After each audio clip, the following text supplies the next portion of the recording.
Welcome. This video is the fourth in a series of tutorials about writing a game in Unity. In this video we will add some backgrounds to the game to improve the feeling of the movement. Project files are in the description. The tutorial is for beginners. In the game we can shoot the player and it will bounce for a while. We have a grass background texture, but we cannot really feel the movement. Let's add some images for the background. Let's start with a full background done as a single image. The images we are using are created by Pandas for this game. Drag and drop the image inside the assets. Drag and drop the imported texture inside the scene. Set its size and position. End test. Already better, but as you can see, we are far away from something good. Firstly, we cannot go too much up. We are limited by the image we have. And the image, even if wide, will run out quickly. Can we put another copy of the image right after again? Sure. But the game will get boring fast, because there will be always the same image.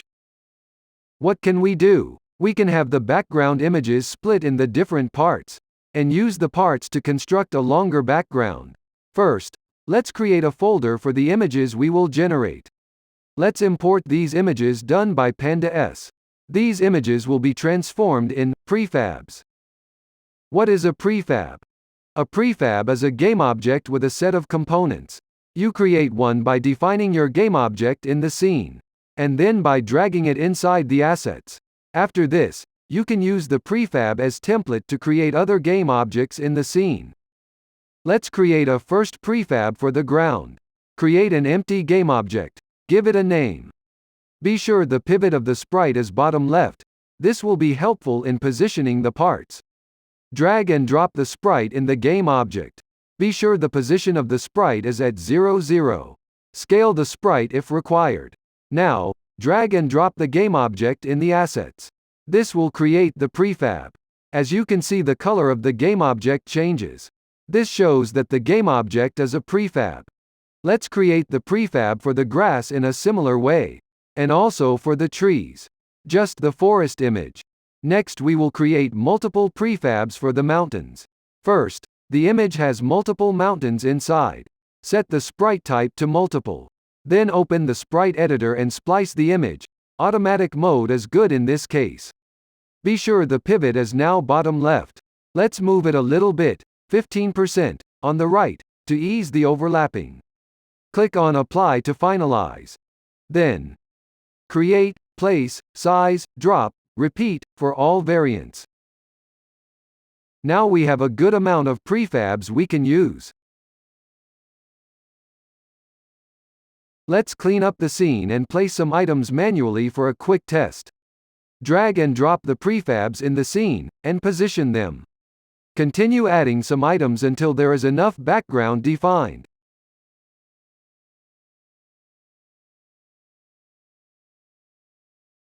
Let's have a look to the result. The game starts to have some good graphics. The last feature for this tutorial is the automatic generation of the background. We will need some code for this.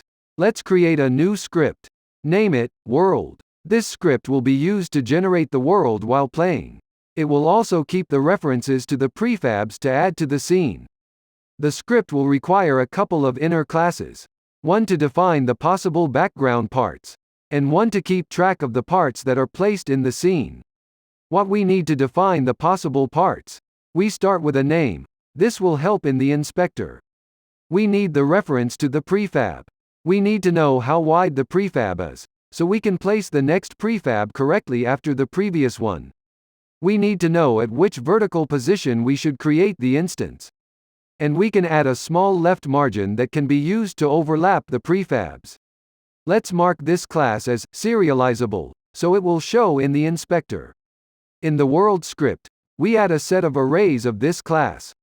One for each layer: ground, grass, trees, and mountains. In Unity, let's create a new object and call it world. Let's add the world script to this object. and fill the possible prefabs with the correct properties. Let's go back to Visual Studio, and add an init method to the world script. First, we will destroy all children of the game object, to clean up previous generations. The other class we created, background part, is used to track the placed prefab and the very end horizontal position of the placed object. When we generate the items, we will keep track of the last generated item, for each layer. Now we will define a method to place an object. We will call it placePrefab. The parameters are the collection of the possible prefabs, a possible previous placed prefab, and an index that is used to place specific items. First, we will check if we are asking for a specific prefab. If not, we will randomly select one from the available prefabs. Unity provides the random range function to generate a random number. We will instantiate the selected prefab as child of the current object. Then we will calculate the horizontal position. This is the margin of the prefab and the end horizontal position of the previous placed object. We will add some initial left offset in case this is the first object on each layer. We also set the actual position of the instantiated prefab using the calculated horizontal position and the vertical offset from the prefab definition. As last step, we will create our tracking object, with the created prefab and the horizontal end. Now, let's complete out init method, by creating a few initial objects. For each created object we will save the generated object and we will use it for the next generation. To test our init method we have to add a reference to the world script inside out game logic script.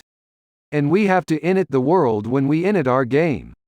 Let's go back to Unity, and fill the world field in the game logic object. And let's test out our init method. Let's do it again, this time step by step, and highlighting each line of code that is executed.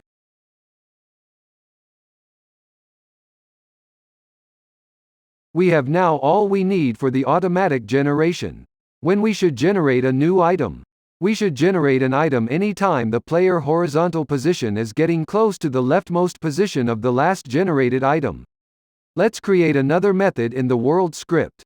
Let's call it generate, and have just a float parameter corresponding to the horizontal position to check.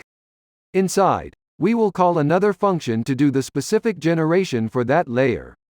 We will do this once for each layer. We pass the same horizontal value parameter to that function, and the list of possible prefabs as well as the last placed object. In the generate layer function, we check if the horizontal position of the last generated item is before the horizontal position from the parameter. We will just call the prefab generation code we wrote before again if so. Let's go back to our game logic script. We will call the generate method at the end of the update method, and pass the current horizontal position of the player. Let's have a look.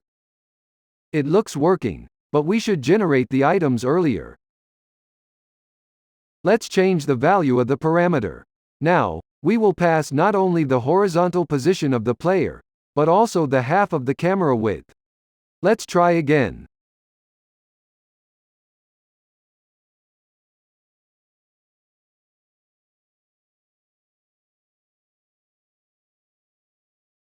It finally looks good. And this will end today's tutorial. What did we do in this video? We created some prefabs to generate some backgrounds. We wrote some functions to randomly generate prefabs, and keep track of their positions. We added a method to generate new items as we are moving. In the next video we will continue the generation by adding some parallax. Check our Discord site for help in game development. Ciao. See you next time.